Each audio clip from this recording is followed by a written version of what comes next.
आप देखें न्यूज 24 में हूं मानक गुप्ता। लद्दाख में चीन के नापाक मंसूबों को विफल करने के बाद मोदी सरकार ने चीन को एक और झटका दिया है। सरकार ने बुधवार को चीन के 118 और ऐप्स को बैन कर दिया, जिनमें पबजी भी शामिल है।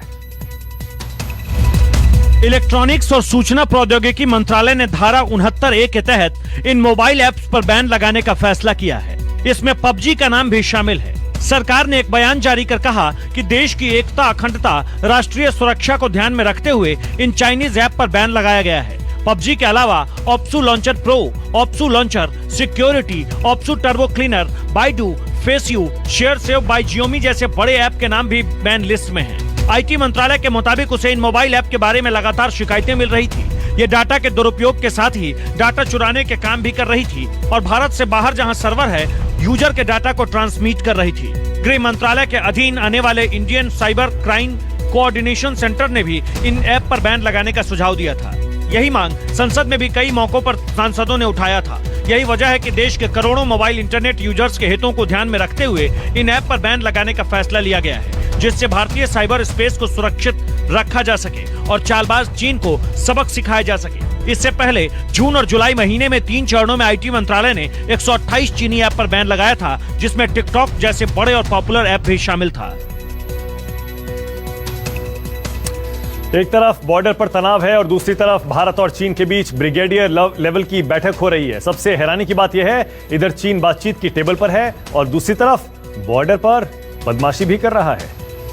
लद्दाख में लाइन ऑफ एक्चुअल कंट्रोल के चुशूल इलाके में आज एक बार फिर से भारत और चीनी सेना के बीच लगातार तीसरे रोज भी ब्रिगेडियर लेवल की तीसरे स्तर की बातचीत हो रही है और सूत्रों की माने तो इस बातचीत के दौरान भी यहां पर भारतीय सेना की तरफ से चीन के सामने कड़े अल्फाजों में रुख रखा जाएगा कि चीनी सेना की तरफ से लगातार लाइन ऑफ एक्चुअल कंट्रोल के फॉरवर्ड इलाकों में घुसपैठ की कोशिशें की जा रही है और इसे भारतीय सेना बर्दाश्त नहीं करेगी।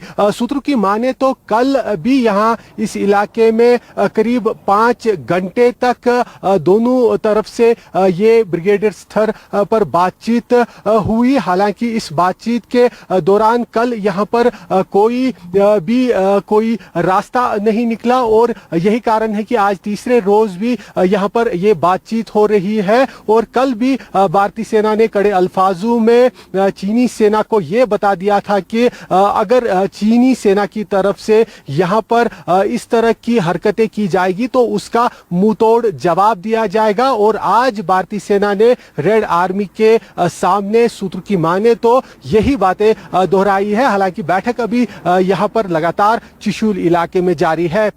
कैमरामैन मुजफ्फर रशीद के साथ आसिफ साहब, लद्दाख, न्यूज 24।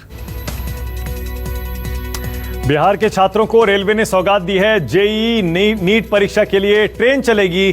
परीक्षार्थियों की सुविधा के मद्देनजर पूर्व मध्य रेल 8 जोड़ी इंटरसिटी स्पेशल ट्रेन चलाएगा। 1 सितंबर से 13 सितंबर तक आयोजित किए जाने वाले जेईई मेंस, नीट और एनडीए में शामिल होने वाले छात्रों को परीक्षा सेंटर तक आने जाने की सुविधा के लिए राज्य सरकार द्वारा बिहार राज्य में इंटरसिटी एक्सप्रेस ट्रेन चलाने की मांग की गई है। इसी के मद्देनजर पूर्व मध्य रेलवे 4 सितंबर से 15 सितंबर तक 8 जोड़ी इंटरसिटी स्पेशल ट्रेन चलाने का निर्णय लिया है। इन स्पेशल ट्रेनों में सभी सीटें आरक्षित होंगे। साथ ही यात्रा के दौरान परीक्षार्थियों और यात्रियों को कोविड-19 के सभी प्रोटोकॉल का पालन करना होगा। यात्रा के दौरान सभी को मास्क पहनना जरूरी होगा, सोशल डिस्टेंसिंग का पालन करना होगा और सैनिटाइजर का प्रयोग करना होगा। उत्तर पश्चिम रेलवे के जनसंपर्क अधिकारी ने मंगलवार को बताया कि 1 से 6 सितंबर तक मुंबई में 46 अतिरिक्त लोकल ट्रेनें चलाई जाएंगी, जिससे जेईई और नीट की परीक्षा देने वाले छात्रों को यातायात में सुविधा मिल सके। आपको बता दें कि कोरोना संकट और तमाम सियासी विवादों के बीच देश के विभिन्न हिस्सों में जेईई नीट की परीक्षा आयोजित की जा रही है। हालांकि कुछ छात्र इसका विरोध भी कर रहे हैं। दिल्ली मेट्रो 7 सितंबर से दोबारा रफ्तार भरेगी। दिल्ली के एलजी अनिल बैजल ने इसके लिए मंजूरी दे दी है। यात्रा के लिए नई गाइडलाइंस जारी कर दी गई है।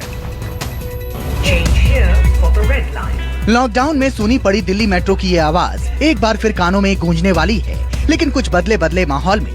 7 सितंबर को दिल्ली मेट्रो येलो लाइन पर शुरू होगी। इसके बाद 9 सितंबर से ब्लू लाइन और पिंक लाइन के अलावा गुड़गांव लाइन भी शुरू हो जाएंगी। 12 सितंबर से मेट्रो के सभी कॉरिडोर शुरू हो जाएंगे। मेट्रो स्टेशन एक बार फिर से खुलने जा रहे हैं। जितने भी स्टेशन हैं उन पर निशान बनाए जा रहे हैं कि सोशल डिस्टेंस को मेंटेन करते हुए पूरे निशान बनाए जा रहे हैं। जितनी भी टेक्निकल चीज़ें हैं, मशीनें हैं, उनको दोबारा से दुरुस्त किया जा रहा है। यानी एक बार मेट्रो स्टेशन को जो है पूरी तरीके से दोबारा जो है शुरुआत करने जा रही है। फिलहाल दिल्ली मेट्रो सुबह 7 बजे से 11 बजे और इसके बाद शाम 4 बजे से रात के 8 बजे तक चलेगी।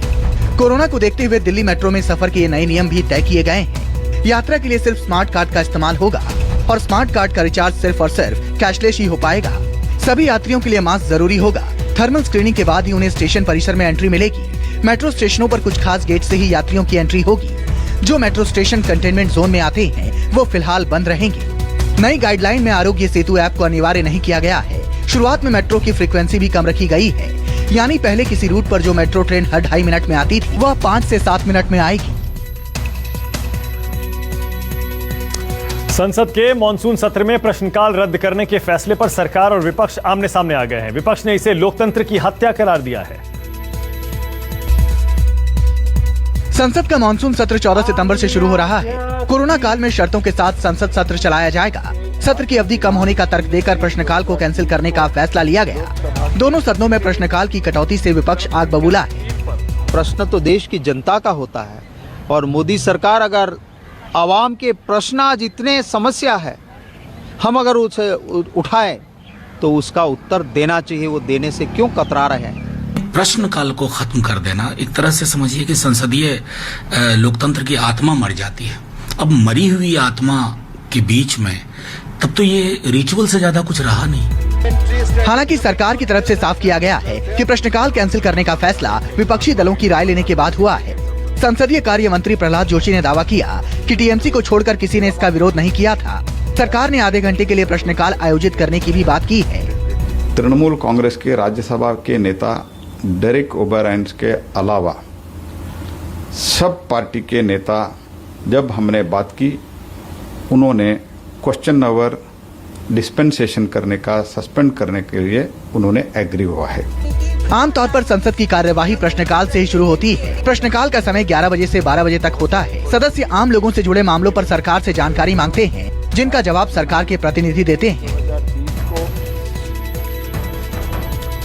कोरोना काल में इस बार यूएन की आम सभा ऐतिहासिक होगी। सदस्य देशों के राष्ट्राध्यक्ष वर्चुअली महासभा के सम्मेलन में शामिल होंगे। यूएन के 75 साल के इतिहास में ये पहली बार हो रहा है जब महासभा का आयोजन वर्चुअल किया जाएगा। कोरोना वायरस की वजह से सभी देशों के राष्ट्राध्यक्ष शारीरिक तौर पर शामिल नहीं होंगे। पीएम मोदी भी इस महासभा को वर्चुअली संबोधित करेंगे। पिछले साल भी प्रधानमंत्री नरेंद्र मोदी ने यूएनजीए के 74वें सत्र को संबोधित किया था। उस दौरान पीएम मोदी ने अपने भाषण में एक समावेशी, मुखर और जवाबदेही दुनिया के निर्माण पर जोर दिया था। पीएम मोदी 26 दिसंबर की सुबह आम चर्चा को संबोधित कर सकते हैं। हालांकि ये ध्यान रखना होगा कि सूची तात्कालिक है और 2 और पुनरावृत्तियां होंगी, क्योंकि अगले कुछ हफ्तों में आम चर्चा के लिए कार्यक्रम और वक्ता बदले जा सकते हैं। आम बहस के लिए अंतिम वक्तव्य क्रम अलग हो सकता है। आम चर्चा 22 सितंबर को शुरू होकर 29 सितंबर तक चलेगी। सूची के मुताबिक ब्राजील के राष्ट्रपति जेयर बोल्सोनारो पहले वक्ता हैं। पारंपरिक रूप से अमेरिका आम बहस के पहले दिन दूसरा वक्ता होता है और ऐसी उम्मीद है कि राष्ट्रपति डोनाल्ड ट्रंप पद पर रहते हुए अपना अंतिम संबोधन व्यक्तिगत रूप से देने के लिए न्यूयॉर्क जा सकते हैं। बिहार में विधानसभा चुनाव के लिए जेडीयू ने तैयारी तेज कर दी है। कोरोना काल में पार्टी हाईटेक तरीके से चुनाव प्रचार की अभियान की शुरुआत कर रही है। सीएम नीतीश कुमार की रैली से पहले जेडीयू ने अपना ऑनलाइन पोर्टल भी लॉन्च कर दिया है। इसी प्लेटफॉर्म के जरिए सीएम नीतीश कुमार 7 सितंबर को वर्चुअल रैली को संबोधित करेंगे। इस प्लेटफॉर्म के जरिए नीतीश कुमार 10 लाख लोगों से एक साथ जुड़ेंगे। जेडीयू कार्यालय में एक बड़ा सा हाईटेक सभागार भी बनाया गया है। 1000 लोगों की क्षमता वाले इस सभागार का नाम कर्पूरी सभागार दिया गया है। बिहार के लड़कों ने ही इस खास ऐप को जेडीयू के लिए तैयार किया है। आज जदयू ने अपना डिजिटल प्लेटफॉर्म लॉन्च किया है, उसकी खासियत क्या है? ये अपने आप में इंडिया ही नहीं दुनिया का पहला प्लेटफॉर्म है जिसमें 10 लाख से ज़्यादा लोगों को वर्चुअल रैली में जोड़ा जा सकता है। साथ के साथ इसमें 2-वे वीडियो कॉन्फ्रेंसिंग की व्यवस्था है। जेडीयू का कार्यालय भी 2020 के लिए नए रंग और रूप के साथ तैयार हो गया है। सब कुछ बदल गया है। ये बदलाव वक्त की जरूरत थी या 2020 को देखते हुए बदलाव हुआ है? नहीं, हम समझते हैं कि पार्टी के पास बड़ा सभागार नहीं था और पार्टी को भाड़े पर सभागार लेना पड़ता था, उस पर ज़्यादा एक्सपेंसेस होता था, इसलिए पार्टी ने एक सभागार का, अस्थायी सभागार का निर्माण कराया है और बाकी तो सब कुछ वैसे ही है। यानी कोरोना काल में बदले हुए अंदाज में जेडीयू ने विधानसभा चुनाव का अभियान शुरू कर दिया है। संक्रमण काल में सोशल डिस्टेंसिंग का भी ख्याल रखना है, इसीलिए वर्चुअल माध्यमों के जरिए प्रचार की तैयारी है। बिहार में महागठबंधन छोड़ने के बाद पूर्व सीएम जीतन राम मांझी की पार्टी हिंदुस्तान अवाम मोर्चा जेडीयू के साथ गठबंधन करेगी। सूत्रों के मुताबिक नीतीश कुमार के साथ बातचीत में हमको 10 सीटें देने पर सहमति बन गई है। बिहार में विधानसभा चुनाव से पहले जीतन राम मांझी के जेडीयू के साथ जाने के फैसले को महागठबंधन के लिए बड़ा झटका माना जा रहा है। पिछले महीने ही हमने महागठबंधन का साथ छोड़ दिया था। महागठबंधन छोड़ने के आधिकारिक ऐलान के बाद मांझी ने कहा कि उनकी पार्टी जेडीयू के साथ जाएगी। हालांकि उन्होंने ये भी कहा कि जेडीयू में हम का विलय नहीं होगा, वो एनडीए में अलायंस के रूप में एक साथ काम करेंगे। इस मौके पर उन्होंने एक बड़ा बयान देते हुए कहा कि वो एनडीए के पार्टनर जरूर हैं, लेकिन नीतीश के साथ उनकी नजदीकियां ज्यादा हैं। जेडीयू और माननीय नीतीश कुमार जी एनडीए के जब पार्टनर हैं, तो हम भी अपने को मानते हैं कि आज से एनडीए के पार्टनर हम लोग हो गए। लेकिन ये बात सही है कि हम नीतीश कुमार जी के जेडीयू के नज़दीक हैं। सूत्रों के मुताबिक जीतन राम मांझी की नीतीश कुमार से बातचीत में 10 सीट को लेकर सहमति बन गई है। हालांकि मांझी ने सीटों को लेकर कोई खुलासा नहीं किया, लेकिन ये जरूर कहा है कि उनकी पार्टी को सम्मानजनक सीट जरूर मिलेगी। गठबंधन को आगे बढ़ाना है, जेडीयू को आगे बढ़ाना है, इस पर हम लोग चर्चा कर के सीटों का जहां तक होगा बंटवारा वो सब किया जाएगा। हमारा कोई शर्त नहीं है। जीतन राम मांझी बिहार विधानसभा का चुनाव लड़ेंगे या नहीं, इस पर अभी संशय बना हुआ है। हालांकि नीतीश चाहते हैं कि मांझी चुनाव लड़े। नीतीश ने यह भी भरोसा दिया कि मांझी चुनाव लड़े तो उनकी जीत की पूरी जिम्मेदारी जेडीयू की होगी। अयोध्या में भव्य राम मंदिर के निर्माण की एक और बाधा दूर हो गई है। भूमि पूजन के बाद आज भव्य राम मंदिर के निर्माण का नक्शा पास हो गया। ट्रस्ट की तरफ से दाखिल मानचित्र को आज अयोध्या विकास प्राधिकरण की बैठक में मंजूरी मिल गई है। इसके लिए ट्रस्ट को 2,11,33,184 रुपए जमा करने होंगे। मंदिर निर्माण का काम शुरू करने से पहले ट्रस्ट को अयोध्या विकास प्राधिकरण से मानचित्र पास करवाना था, जिसे आज ट्रस्ट ने प्राधिकरण के सामने मंजूरी के लिए रखा था।